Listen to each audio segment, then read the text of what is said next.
Hello. Thank you for coming out tonight. I just rewatched the whole last binge of episodes of Mad Men, and I think this was the first time that I realized that it's actually over. The show that's been part of our lives for, the last 8 years? Something insane. Which is extremely sad making, but I am excited to be here with Christina Hendricks, who was one of the breakout stars of Mad Men, multiple Emmy nominated. She's nominated again this year for Joan Holloway Harris, and she kicked some serious ass in this episode. So come on down. I don't know if I was allowed on yet. Hi, everybody. So welcome, and thank you for joining me. Thank you so much for having me. I'm so honored. So we have finally come to terms with the end of Mad Men, but you guys... I haven't. Well, I mean, I know that it's upsetting for me to think about the show that's been such a big part of my life for the last couple of years. And what is it like for you? I'm trying to distract myself constantly so I don't think about it. I jumped straight into another show and then straight into another one because it really is, it was almost a decade of my life, and it was so significant. It changed my entire career, changed my life, and we always had about 5 months at the end of a season that we had our hiatus, and then when we would go back. So now it's been a year. So up until that 5 months, it sort of still felt like it might happen again, and now it's gone. It's truly gone. But you're just waiting for that bat signal to show up in the sky again. Exactly. I'll come running. When did you guys film the final season? Because you filmed them all at the same time, right? Yes, we shot. And then it was split into I think two. we took a month break in between, if I remember correctly. Yeah, but they'd had such a success with Breaking Bad doing that, so they decided to go ahead and. It was probably annoying for the audience. I know that I was annoyed when I was watching Breaking Bad. I was like, I don't want to wait. But I guess it worked out well for them. So, and if I can milk this as long as possible, I will. So you had to sit on what happens to Joan Holloway Harris for a year. Maybe almost a year. I guess it was almost a year. But we had been keeping these secrets for so many years. It became second nature. And really, everyone I know, and they didn't want to know ahead of time. Yeah. That would, what's the fun in that? So everyone was fine. They let me be at peace with my secrets. What was the last scene that you shot as Joan? They actually were really great about trying to sort of have our actual last scenes be our last scenes. So my last scene that I ever shot was me saying, "Hello, Holloway Harris," which, gave me chills to do. And I was so pleased with that ending. I was so happy with that. Yeah, could you have foreseen Joan ending up running her own company out of her apartment? Out of her apartment, maybe not, but absolutely the rest of it, yes. What would Matt tell you about the season, about the arc of the season every year? He was, every year I would call him, I would give him a little time, and then I would call him and say, okay, spill the beans. And he would. Sometimes the storylines wouldn't necessarily make it in. He would have a plan to do something, but there were so many stories, and sometimes you just had to follow one more, and maybe something he would tell me would show up several seasons later. But this last season was the first one that he was just really, really tight-lipped about. I didn't know anything, so the last season was a true mystery. So every time we got a script, we were like, oh my gosh, what's happening, and there would be sort of a little goodbye to one of the characters, and you just go, oh gosh, not Ken Cosgrove, There are just so many beautiful moments. I loved, sort of his formal goodbye on the show. I thought it was amazing. Well, what's it like to film those scenes after having some advanced knowledge in previous seasons and then to go in cold for the final season, not knowing where every episode is going to lead you? Just emotional, but exciting. Yeah. Really, really exciting. And you could, it was fun because after playing that character for that long and seeing everyone's stories, you saw how things were just slowly getting tied up, and so each script you'd go, it was all leading to that, brilliant, Matt Weiner. So it was exciting. Well, just going back to the very beginning of the show, what was Joan? How was Joan described to you? From the very beginning? From the like very pilot? beginning. She wasn't really described to me. I mean, she was on the page, and I auditioned with the material that was in the pilot, and so I just tried to take all the clues that I thought I saw in the script. I thought, okay, this is a woman who thinks she knows everything. This is a woman who's a bit bossy.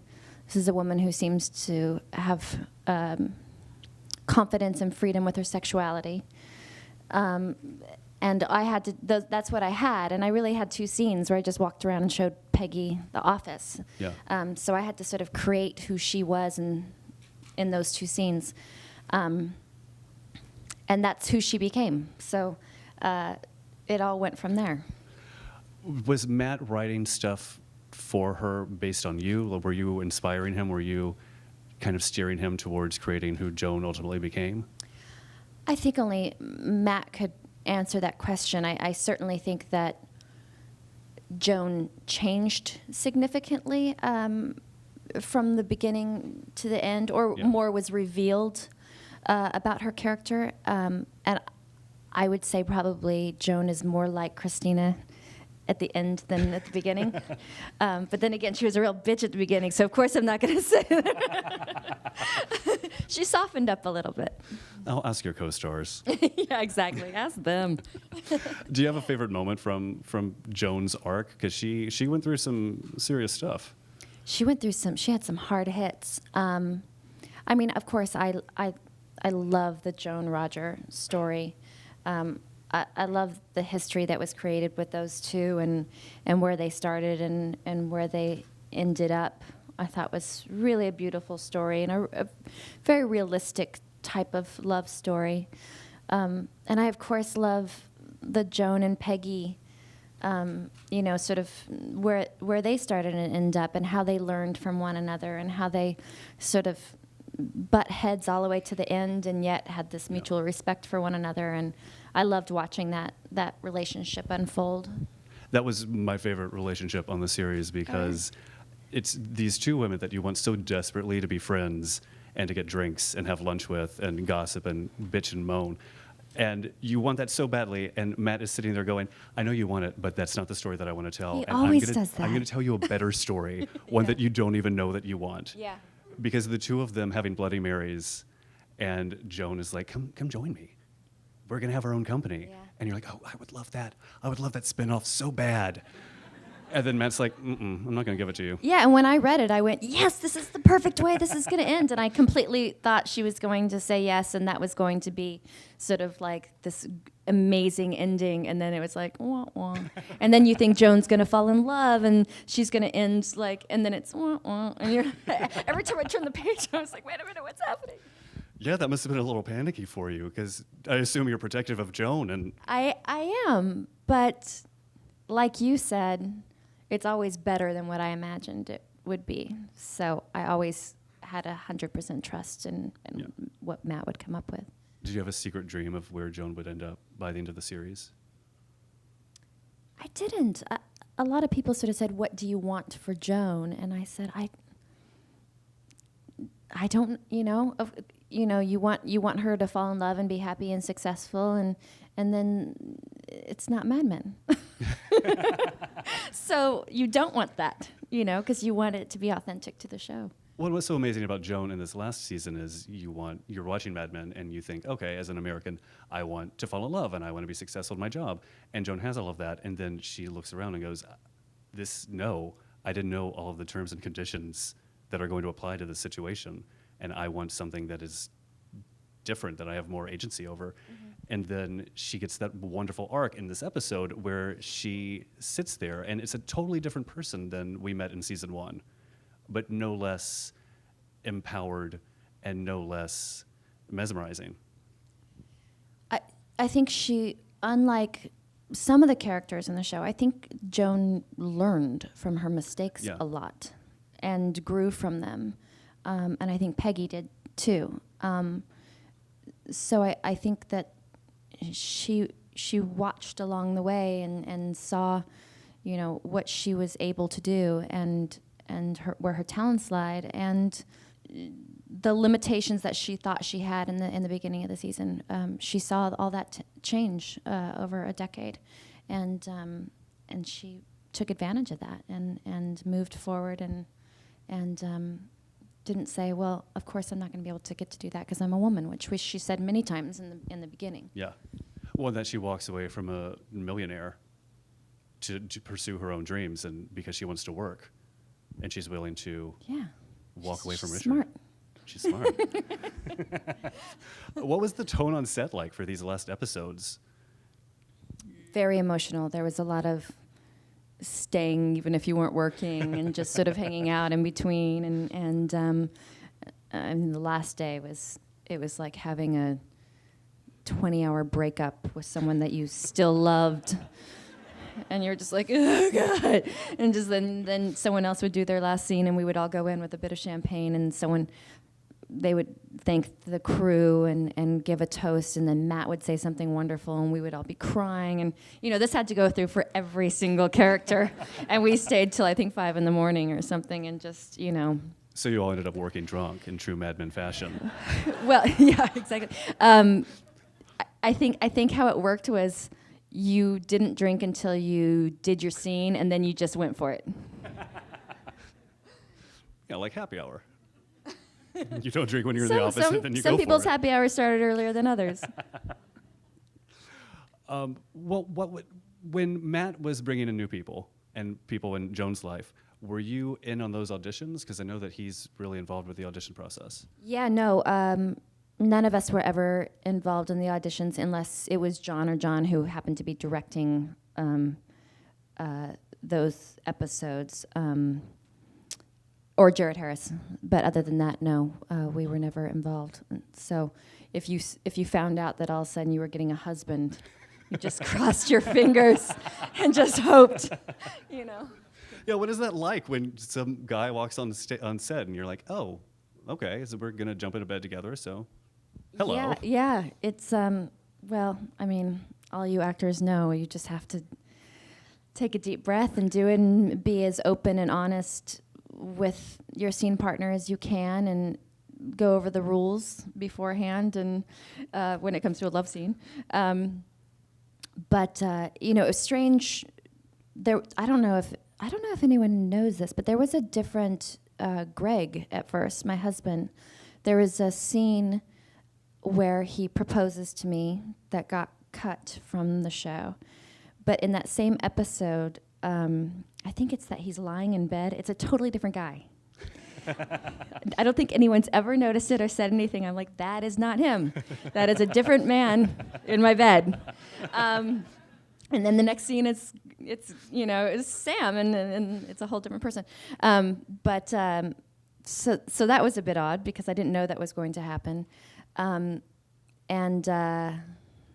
What else was I going to say? Oh, yeah, it was also interesting as new people came along. In the beginning, no one knew the show, so there was a certain energy. But then after a couple seasons, people were fans of the show, and they would come on and be new characters. So then they were nervous. Yeah. Which was a different energy. They would be like, I can't believe I'm sitting next to John Hamm. And you're like, it's okay, dude, you're on the show. It's totally fine. You can be calm. But, it was a bit more intimidating, I guess, later as we went along. Well, yeah, because then all of a sudden you're walking into this iconic golden age of TV drama opposite you. Well, that's nice. I think it was more of a John Hamm thing, but thank you. But I do remember when Jessica Paré came on. That's one thing she said. She was like, "It was so weird. I mean, I watched this show, and this is my favorite show, and now I'm on this show." So, there was a lot of us sort of making people feel comfortable and at home, and Did that help you relax on set too? If you had something really big or emotional to do, that you kind of took your mind off it because you were so busy putting other people at ease? I'm not a saint. No, usually if I have one of those really intense emotional scenes, I'll sort of say to the person next to me, like, I hope you don't think I'm rude, but I'm going to go sit over there in the corner and kind of be in my space that I need to be in, and don't think that I'm the person who hides in corners. I just, you know, I need to sort of get there emotionally. So hopefully everyone understood that. Did you prepare for scenes on Mad Men differently than you do in general? Or was it the same process?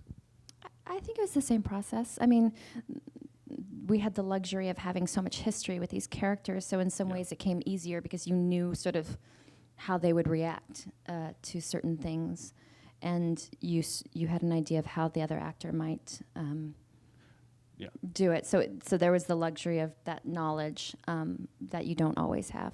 How do you prepare for roles to get actory? To get actor, yeah. I mean, I guess it's a little bit different on each project I work on. I just sort of I read things over and over and over, and I memorize very, very quickly.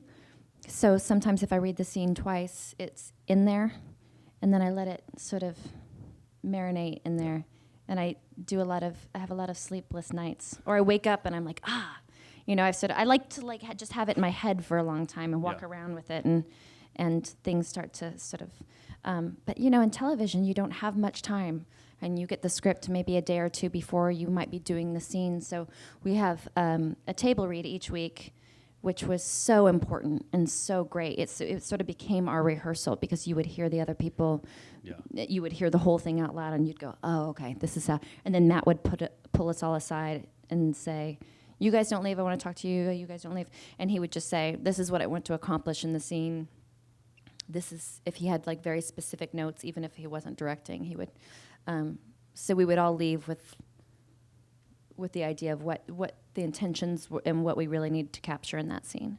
And then you just hope to God you did it. Well, you're saying Backstage, because we were talking about, and guys, if you are not watching Comedy Central's Another Period, do yourself a favor and start watching Comedy Central's Another Period. Christina plays, well, do you want to explain Chair? Play a character named Chair. The show is sort of Downton Abbey meets Kardashians meets...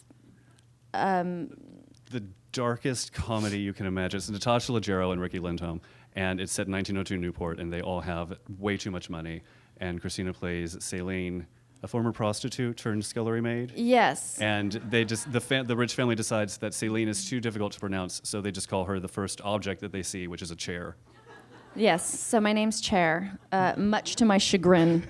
And they're just horrible, horrible human beings. They're just rich, horrible, horrible people, and they treat everyone around them horribly, and it's hilarious. They're really funny. But you were saying that because of the way they shot that, and just in one giant chunk, all 10 episodes, you were mapping things out backstage. Were you doing that with Mad Men as well, or was that just... Well, Mad Men, we would shoot an episode, so you know, you knew exactly what the arc was, but we block shot 10 episodes of Another Period. So in the morning, you would be doing a scene from episode 7, and then you would jump to episode 3, and then episode 10, all in one day. And you're thinking, okay, wait, when was she in the kitchen, and when did she have sex with that person, and then when did she do this, and when did she get meat put on her head? When did she get gravy poured on her? Seriously, watch it. Yeah, I had to go back and sort of go, okay, wait, and I had to sort of graph everything out to keep it in my mind in order. It was tricky. That was a hard thing. Was it a relief to get to play the comedy rather than the sometimes really dark stuff on Mad Men? Yeah, I mean, it was just so different, and it's always fun to go and start a whole new project. It's nerve-wracking. I always get those first day of school jitters, and you know, you're the new kid, and you don't know how everyone's going to act or how it's going to be. And then, you know, a couple days later, you're into it and you're doing it, and it was fun. I mean, the actors in that show are people that I've admired for so long. They're so hilarious. Yeah. And I just loved watching everyone do what they do. Ian Michael Black, oh my gosh, he cracks me up. He plays Peepers, the butler, and he's hilarious. The Native American butler. Yeah. Yes. But so you're doing that, and then also, just to throw, you love dark stuff, because I just saw Dark Places, the adaptation of the Gillian Flynn thriller, and you were actually cast as the stripper originally, right? Yeah. And then someone dropped out of playing the mother in the flashbacks, and I just interviewed the director, and he was like, Christina, God love her, she went from stripper to farmer in the blink of an eye.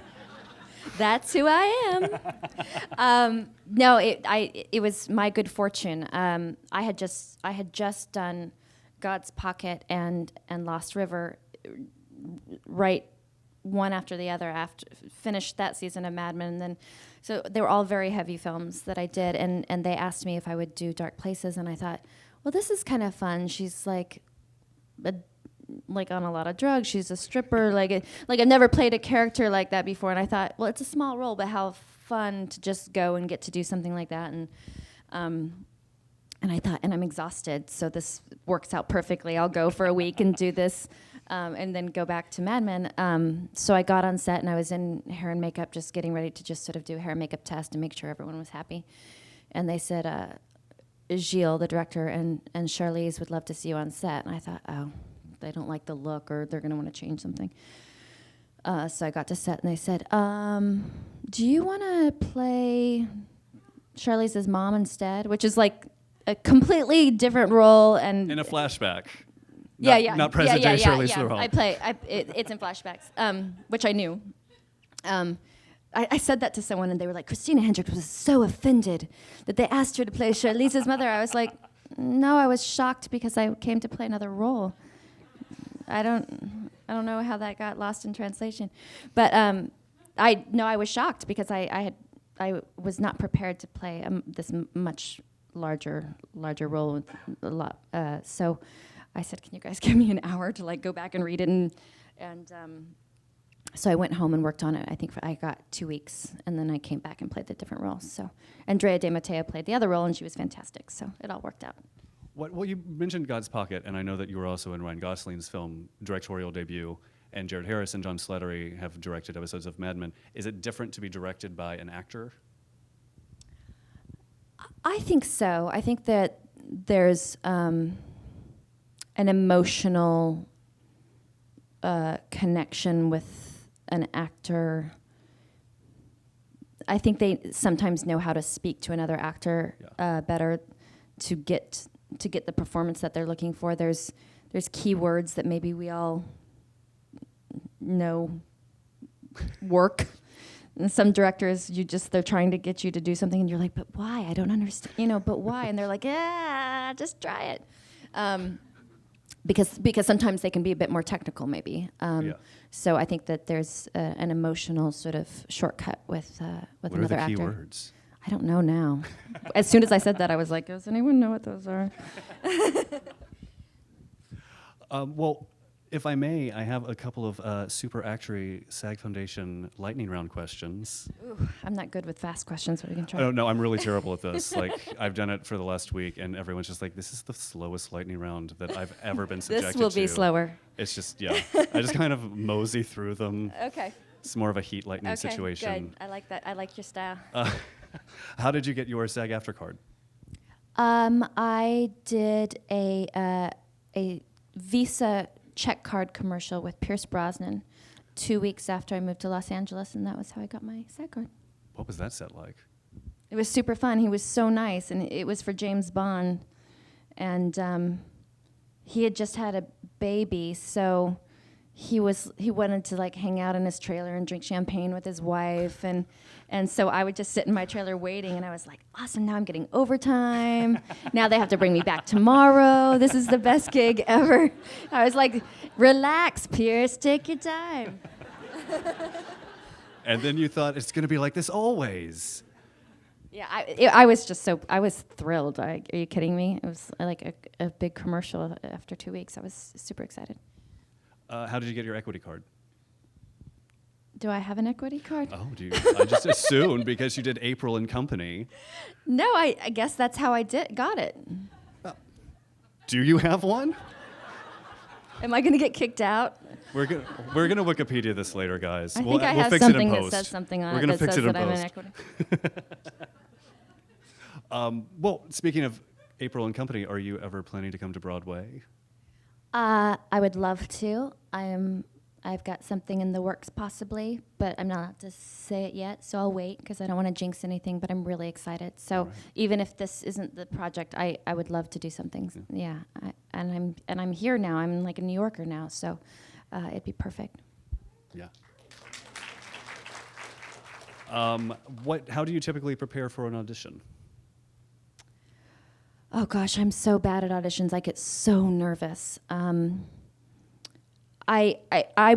someone who really needs to be almost word perfect and completely off book because it will really throw me if I stumble on my words. So that's one thing that I try to get straight off the bat, is to make sure that I know every single word because I know myself, and if I stop, I'm also one of those people in auditions that it will feel inauthentic and I can't stand it, and I'll just stop and I go, I'm just gonna start over. Because I just know I don't want them to see that, and I know that it's in there to go back. So I am someone who starts over if I need to. I don't know if that's what a casting director would recommend. I don't know. Maybe they would. But that is something that works for me, and I don't know. I just the same way I prepare for all my other work is just try to make interesting choices and be as authentic as you can to what's on the page. And just show up. Showing up helps a lot. On whom do you have an acting crush? That is the correct grammar. I mean, Julianne Moore. Gosh, Annette Bening. Yes. Have a big acting crush on her. Can we have a movie night Dustin now that Hoffman. you're in New York? Yeah. Yeah, just Yeah. Annette Bening movies all night? Yeah, sure. I'm in. Okay. What advice do you have for aspiring actors? Or, because I know some people don't like to give advice, what advice do you wish that someone had given you when you were starting out? I guess I would have advice in that don't pursue it unless you absolutely love it, because it's hard, and it can,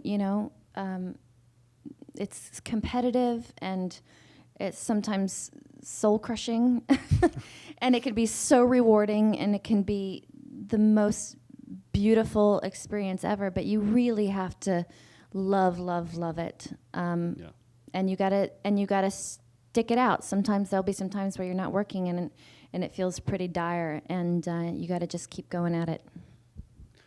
2 more questions in the lightning round. The next one is, what is your worst survival job? My worst survival job? I've always liked my jobs. I'm sorry. I'm sorry I didn't have a horrible experience. Why are you so happy I all worked the at a time? tuxedo shop. That was pretty goofy. That was kind of weird. Doing what? Renting out tuxedos Just behind the counter, just like... at the mall. And it's very funny because people who come in to rent tuxedos are either going to like a prom or a wedding, and you have to do their measurements when they come in, and everyone like puffs out their chest and tries to be like, and you're like, you actually relax because you're never going to stand like that. And then the craziest things are in people's pockets when it comes back. Crazy things. Like what? Just weird stuff in people's pockets. Like fingers? It wasn't Twin Peaks. It was the mall in Virginia. Then not fingers. And the final question is, after so many years playing Joan, is there something about her that you've taken into your own life that's changed the way that you approach things?